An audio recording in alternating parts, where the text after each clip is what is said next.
Hello friends, आप सब कैसे हो। आई होप आप अच्छे होंगे। आज हम आपके लिए लेके आए हैं UPSC mains GS paper third. GS paper third में हमारा टॉपिक है डिजास्टर मैनेजमेंट। डिजास्टर मैनेजमेंट हम आपके लिए लेसन 4 तक अपने मैं चैनल की प्लेलिस्ट में अपलोड कर चुकी हूँ, आप जाके देख सकते हैं। और लेसन है हमारा 5th ग्रीष्म लहर।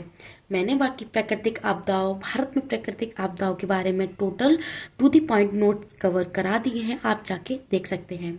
अब हम बात करते हैं अपने लेसन 5th ग्रीष्म लहर। हमारे भारत में असमान रूप से उच्च तापमान की अवधि मतलब उच्च तापमान अधिक देखने को मिला है। विश्व मौसम विज्ञान संगठन ग्रीष्म लहर की अधिक तापमान, जो दैनिक तापमान रोजाना का जो तापमान होता है 5 डिग्री सेल्सियस देखने को मिल रहा है। अब हम बात करते हैं अपने क्षेत्रों में, किन किन क्षेत्रों में कहाँ कितना ज़्यादा है। मैदानी क्षेत्रों में 40 डिग्री सेल्सियस से अधिक देखने को मिलता है, 50 भी हो सकता है। और तापी क्षेत्रों में 37 डिग्री सेल्सियस से अधिक। पहाड़ी क्षेत्रों में 23 डिग्री सेल्सियस से अधिक। ये भारत की हीट वेव है जो इनसे ज़्यादा अधिक तापमान को दर्शाती हैं। अब हम बात करते हैं अपने हीट वेव के कारण, मतलब किन किन कारणों की वजह से हमें हीट वेव तापमान में अधिकता दिखाई दे रही है। पहला है प्राकृतिक कारण और दूसरा है मानवीय कारण। प्राकृतिक कारण कौन सा है, जैसे कि कार्बन उत्सर्जन, जलवायु परिवर्तन, वैश्विक तापमान, चरम जलवायु, तापमान अधिक और शुष्कन। ये कुछ हमारे प्राकृतिक कारण हैं जिनके द्वारा हमें प्रकृति के कारण हीट वेव अधिक देखने को मिल रही है। अब हम बात करते हैं मानवीय कारण। मानव के कारण कौन कौन से, तापमान में वृद्धि जैसे कि वनों का विनाश, भू उपयोग परिवर्तन, शहरी प्रकृति अर्धभूमियों, क्रिकेटों के लिए जंगल, औसत तापमान में अधिकता, प्रदूषण एवं जीवाश्म ईंधन। ये हमारे कुछ मानवीय एवं प्रकृति कारण हैं जिनके द्वारा हीट वेव अधिक तापमान हो रहा है। अब हम नेक्स्ट पॉइंट पर बात करेंगे। भारत अप्रैल से जून में हीट वेव क्षेत्र उत्तरी पश्चिम भारत, गंगा के मैदानों में, मध्य भारत पूर्वी तटों पर देखने को मिलता है। एनडीएमए 1990 से 2015 में 2500 मतलब 25 की मौत हो चुकी है। 1900 से 2015 तक गर्मी गर्मी तापमान के कारण। द स्लोटिंग हीट वेव एक्रोसिक इक्वापा मतलब यूरोप, ब्रिटेन, अमेरिका। भीषण गर्मी मतलब यूरोप और अमेरिका में और ब्रिटेन में भीषण अधिक गर्मी पड़ती है, जैसे जलवायु परिवर्तन, वैश्विक तापन, चरम जलवायु, ग्रीष्म लहर, अधिक गर्मी व सूखा, हीट वेव एवं जनधन की हानि देखने को मिलते हैं। हीट वेव यूरोप, ये हमारे कुछ यूरोप के गर्मी के भीषण के कारण है। हम बात करते हैं यूके। 40 डिग्री सेल्सियस तापमान से अब तक का उच्चतम तापमान है। फ्रांस, स्पेन, पुर्तगालिनी में 42 से 46 डिग्री सेल्सियस के तापमान तक ग्रीष्म लहर पड़ती हैं। और पश्चिमी यूरोप हीट वेव में भी अधिक देखने को मिलती है। हीट वेव के प्रभाव, किन किन कारणों से हमें प्रभाव देखने को मिलते हैं। हीट वेव, पहला है हमारा तापमान अधिकता, किसके कारण, मानव स्वास्थ्य एवं बीमारियों की मृत्यु देखने को मिल रही है। हमें प्रभाव हो रहा है तापमान के कारण स्वास्थ्य पर और बीमारियों पर। कृषि व पशुधन में हानि, जीडीपी का नुकसान और खाद्य संकट मतलब हमें खाद्यों में संकट देखने को मिल रहा है। ऊर्जा खपत अधिक, जैसे जीवाश्म ईंधन अधिक खपत, वैश्विक जल की खपत अधिक देखने को मिल रही है। दवा नाल अधिक, जीव जंतु मानव व आधार भूत ढांचे को नुकसान पहुंच रहा है। और तीसरा है सूखा, जल व खाद्य संकट अधिक देखने को मिल रहा है।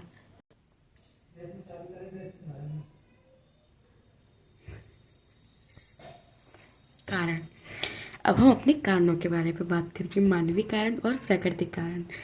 मानवीय कारण कौन से हैं, जैसे कि जीवाश्म ईंधन अधिक और मानवीय गतिविधि मतलब हमें ईंधन होता है वो अधिक हमारे कारण का पहला पॉइंट है।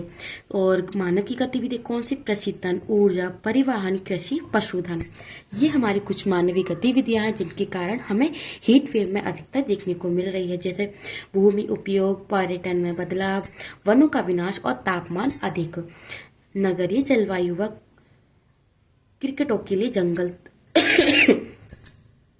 और तापमान अधिक। और हमारे प्राकृतिक कारण के कारण किन कारणों की वजह से देखने को मिल रहा है, जैसे जलवायु परिवर्तन एक प्राकृतिक घटना कृत्रिम रूप से शीत युग व गर्म युग। वर्तमान में विश्व पृथ्वी की जलवायु वैश्विक तापमान में वृद्धि की ओर, मतलब जो हमारी वर्तमान वैश्विक तापमान है वो हमारे तापमान की वृद्धि की ओर चल रहा है। अब हम बात करते हैं वैज्ञानिक इस पृथ्वी व सूर्य की कक्षा विभिन्नताओं में बदलाव के रूप में देखते हैं। ये हमारे कुछ हीट वेव के कारण हैं जिनके बारे में हमने टू द पॉइंट्स आपको क्लियर किया है। अब हम बात करते हैं heat wave case study. Europe वैश्विक तापमान वृद्धि कहाँ पर अधिक है, जैसे कि अटलांटिका के तापमान में, आर्कटिक के तापमान में 15 डिग्री सेल्सियस, ध्रुव में 3 डिग्री सेल्सियस का विचलन है। हवा के पैटर्न में बदलाव, मतलब जो अटलांटिका में हमें 15 से 3 डिग्री सेल्सियस का विचलन देखने को मिल रहा है हवा। जैसे कि हम बात करते हैं, जैसे पश्चिम में हीट वेव, हीट ड्रम, निम्न दाब क्षेत्र अफ्रीका से गर्म हवा को आकर्षित करता है। जैसे कि हीट वेव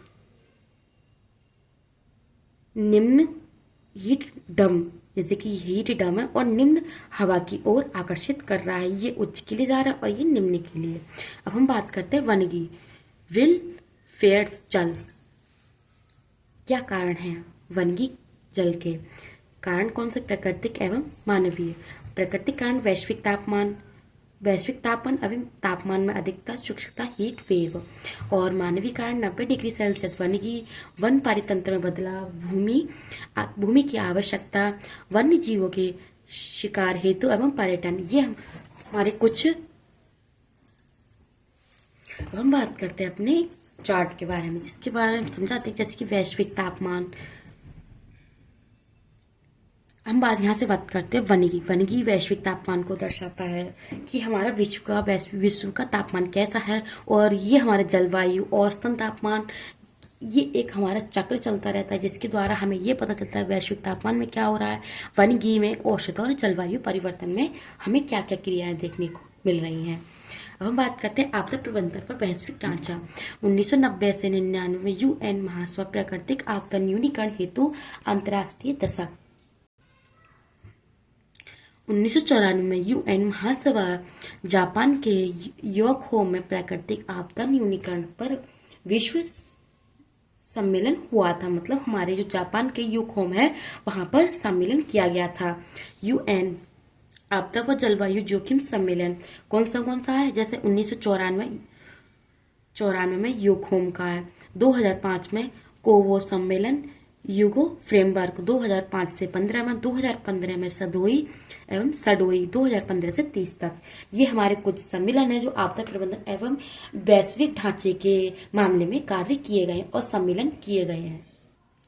योकोहामा रणनीति सुरक्षा वैश्विक हेतु, मतलब जो जहां पर सम्मेलन किया गया था योकोहामा में, उसकी सुरक्षा की रणनीति हेतु वैश्विक तापमान में जोखिम मूल्यांकन, आपदा रोकथाम, तापांतरण, राष्ट्रीय व अंतर्राष्ट्रीय सामूहिक रणनीति, क्षमता विकास, प्रभावी संचार व सूचना, स्थानीय राष्ट्रीय अंतर्राष्ट्रीय सामूहिक भागीदारी और शिक्षण व प्रशिक्षण, तकनीकी साक्ष्य।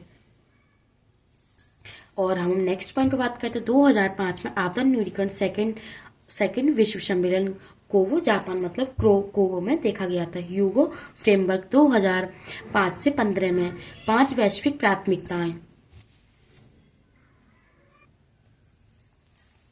5 वैश्विक प्राथमिकताएं कौन सी? आपदा जोखिम न्यूनीकरण, सूचना व चेतावनी, संरक्षित व लचीले प्रमुख क्षेत्र में जोखिम न्यूनीकरण और अनुक्रिया हेतु तापांतर मजबूत करना। ये हमारी कुछ 5 विशिष्ट प्राथमिकताएं हैं।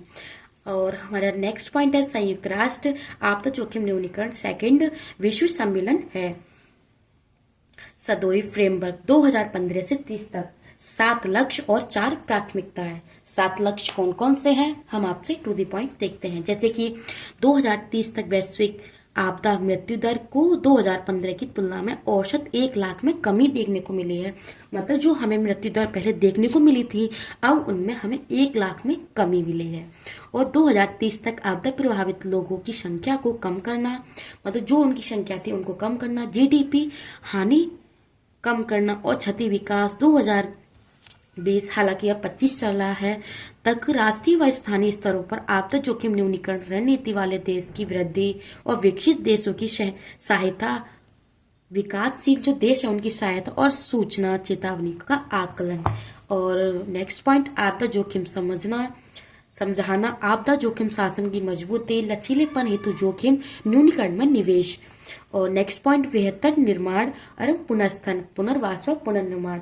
फ्रेंड्स, ये हमारे कुछ 7 लक्ष्य थे और 4 प्राथमिकता हैं जिनके द्वारा हमने अपने वैश्विक जो सम्मेलन है उनको मैंने रिप्रेजेंट किया है आपके सामने।